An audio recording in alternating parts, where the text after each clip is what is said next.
Vamos então, pessoal, para o nosso segundo vídeo, que seria, na verdade, que é para compensar na nossa aula presencial da quarta-feira. Que hoje é quanto? Hoje é 7, né? Eu acho que amanhã, se hoje é 7, amanhã é 8. Então, seria para compensar a nossa aula do dia 8, quarta-feira, aula presencial, no caso, né? Então, tratando agora sobre o tema predestinação. Quando a gente parte do decreto divino para a predestinação, a gente está saindo do assunto mais geral para o assunto mais particular. Inclusive é isso que Berkhof diz aqui. Então, quanto ao termo predestinação, ele tem alguns sentidos, não tem um único sentido na Bíblia. Por exemplo, Berkhof observa, às vezes é empregado simplesmente como sinônimo da palavra decreto. No outros casos, serve para designar o propósito de Deus com respeito a todas as suas criaturas morais. Você pode acompanhar, tá naquelas páginas que eu já lhe indiquei. Começou na 95 e esse tema da predestinação vai até a página 117, na edição nova, não na minha edição, que é a edição, uma das mais antigas, talvez a mais antiga que há. Então, o outro sentido em que o termo é usado é exatamente para designar o propósito de Deus com respeito a todas as suas criaturas morais. E há um terceiro uso ainda do termo, que é aquele que indica o conselho de Deus concernente aos homens decaídos, incluindo a eleição soberana de uns e a justa reprovação dos restantes. Então, aqui se fala em seguida sobre a doutrina da predestinação na história. E tratando sobre esse assunto na história, eu já no primeiro vídeo eu fiz um apanhado histórico. Falei sobre Agostinho, falei sobre alguns debates que houve. Aqui Berkhof cita Pelágio e, enfim, ele nos mostra que alguns significados que foram dados ao termo, e na verdade isso aqui é a parte histórica propriamente. Na própria escolástica houve quem debatesse isso. Eu falei sobre Tomás de Aquino, falei também sobre Santo Anselmo, que escreveu sobre a presciência e o livre-arbítrio. E não falei sobre Bernardo de Claraval, que também tratou sobre o assunto. Não exatamente na mesma linha de raciocínio seguida por Anselmo e Tomás de Aquino, mas também tratou sobre o assunto, assim como Boécio antes deles já havia feito. Sem falar sobre Agostinho, que foi um dos que mais elevou essa doutrina, a maneira do apóstolo Paulo. Então, esse assunto teve muita repercussão, sim, ao longo da história da igreja. A partir da Reforma, ganhou um impulso novo com Calvino, que embora se ache muitas vezes que ele criou ou que ele cunhou o termo, ou que só falava sobre o assunto, não era o caso. João Calvino, quando tratava sobre a doutrina da predestinação, ele o fazia incidentalmente. Ele não pregava sobre isso o tempo todo. E a teologia tem muitos outros assuntos, muitos outros temas. Agora, quando era para tratar, ele tratava, sim. Agora, não como alguns dizem por aí, ou como alguns pensam erroneamente. Então, Karl Barth também tratou sobre a questão da predestinação. Como eu disse para vocês, e isso só comprova, não é um assunto em relação ao qual as pessoas tenham ficado indiferentes. Então, quais são os termos bíblicos para predestinação? No Antigo Testamento, a palavra hebraica é yada, e no Novo Testamento há 3 palavras que são usadas: gnosken, prognosken e prognosis. Então, enfim, que é usado no sentido de presciência ou de conhecimento antecipado, o que não tem nada a ver, alguns entenderam assim, mas não tem nada a ver com aquilo que veio a ser chamado de graça preveniente, ideia segundo a qual Deus teria eleito aqueles que ele previu que creriam, que teriam fé. Não é essa a ideia do termo, não é isso que significa aqui. Agora, vejam só,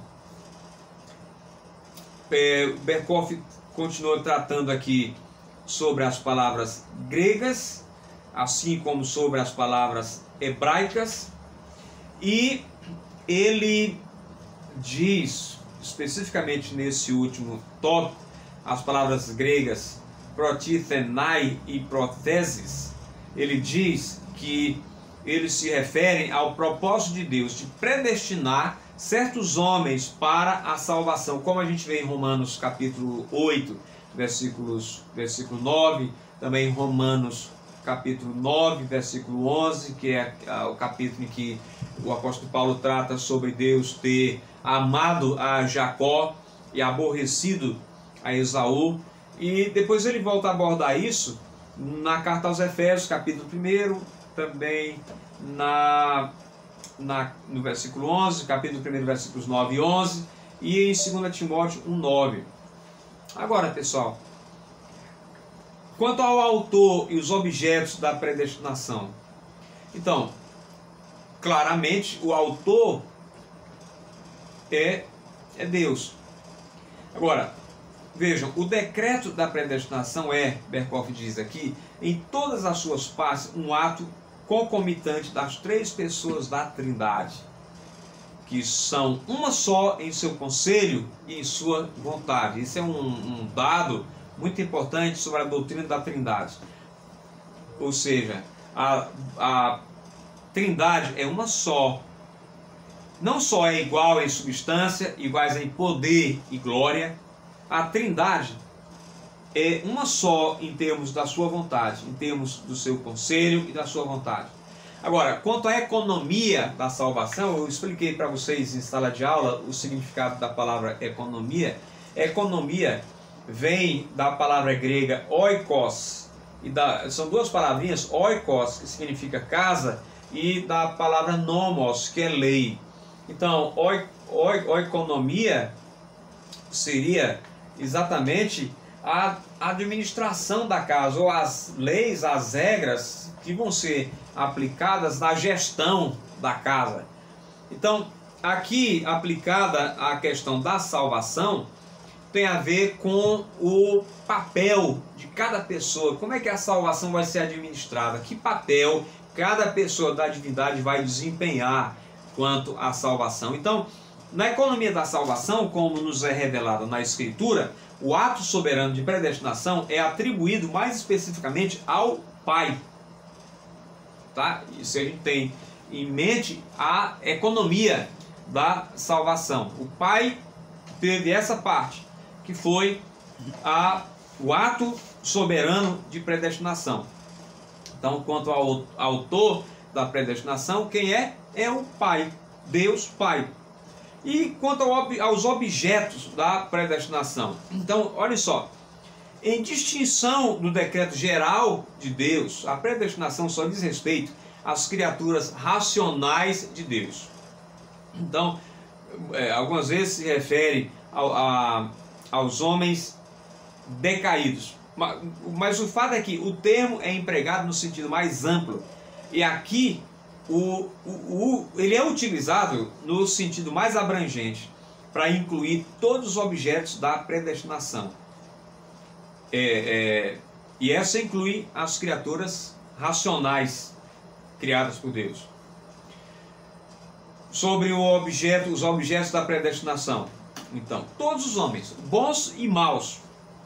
A gente encontra isso em Atos 4:28. Berkhoff cita várias referências, vários textos bíblicos que dão suporte a essa ideia. Também aos anjos bons e maus. Há os anjos eleitos e há os anjos não eleitos, os anjos caídos. os anjos eleitos, os que permaneceram fiéis a Deus, e os anjos não eleitos, que foram aqueles que caíram e que são anjos caídos, são demônios. E ainda Cristo, o mediador. Cristo foi objeto da predestinação em que sentido? No sentido de que, primeiro, um amor especial do Pai, distinto do seu usual amor ao Filho, estava sobre ele, desde toda a eternidade. Segundo sentido em que Cristo também foi escolhido. Em sua qualidade de mediador, ele era objeto do beneplácito de Deus. E também, como mediador, ele foi adornado com a imagem especial de Deus, a qual os crentes devem conformar-se. Por fim, o reino, com toda a sua glória e os meios conducentes à sua posse, foram ordenados para ele, para que ele os passasse aos crentes. Então, veja, aqui a gente está tratando sobre o autor e os objetos da predestinação. O autor, Deus Pai. Nós vimos os objetos. E quanto às partes da predestinação, que partes ela incluiria? Ela inclui duas partes, a eleição e a reprovação. Então, aqui, por exemplo, quando a gente trata sobre a eleição e reprovação, a predeterminação tanto dos bons quanto dos maus para o seu fim definitivo é o que está em vista aqui, é o que deve ser observado. Então, foram predeterminados, segundo Berkhof, tanto bons como maus, para um fim definitivo e para certos fins próximos, que servem de instrumentos para o cumprimento do seu destino final. Sobre a eleição, Berkhof primeiro trata aqui sobre a ideia bíblica de eleição. Ele diz que a Bíblia fala sobre a eleição em mais de um sentido. Há, por exemplo, aquele sentido em que se fala sobre a eleição de Israel como povo.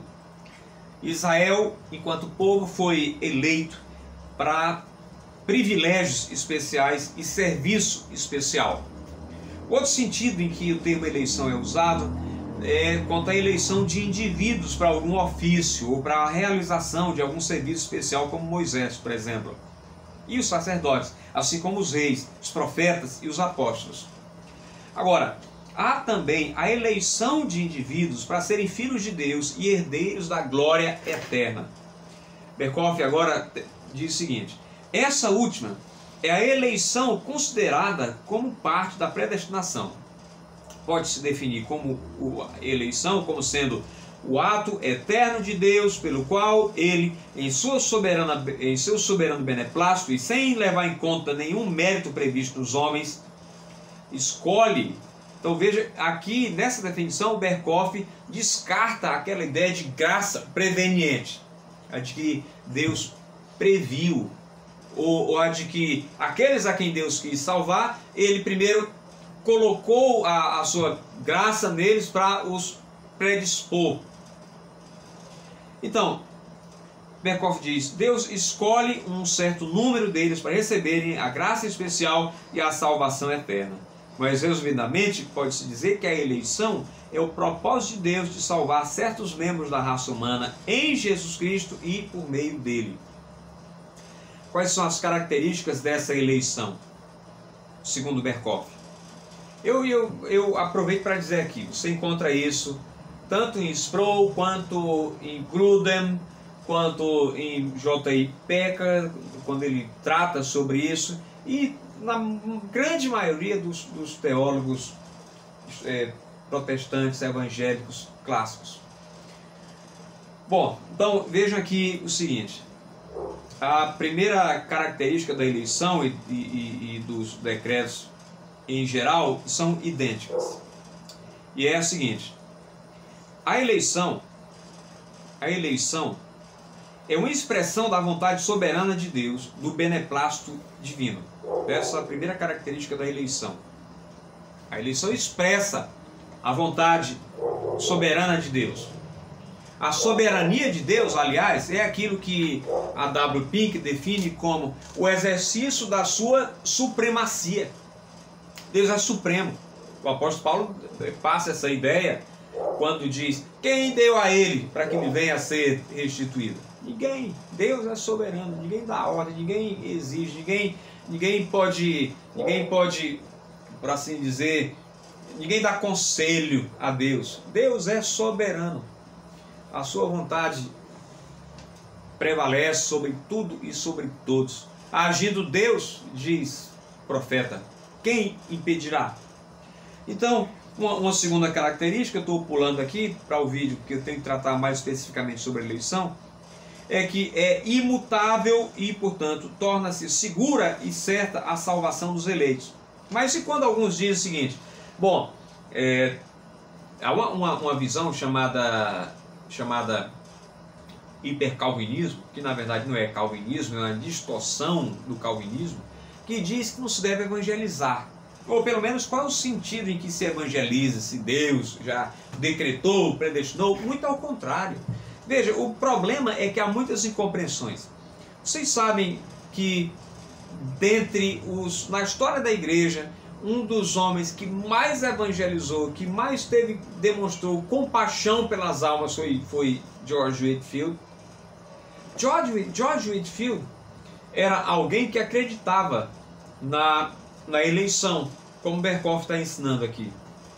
Só que George Whitefield ia atrás das pessoas, as evangelizava, pregava para elas, pregou para milhares de pessoas, cruzou o Atlântico várias vezes e era incansável. E outra coisa interessante, ao pregar, ele colocava a responsabilidade nas pessoas e dizia: venha para Cristo, arrependa-se dos seus pecados. Então, ele é, assim, houve vários outros, mas ele é tido como o maior, um dos maiores evangelistas de todos os tempos. Então, ao invés de ser algo que nos desanime, que venha a nos dissuadir de evangelizar, acreditar nessa doutrina é um incentivo para a evangelização. E uma segurança, como Berkhof diz, de que é uma segurança, porque a eleição torna imutável e, portanto, segura e certa a salvação dos eleitos.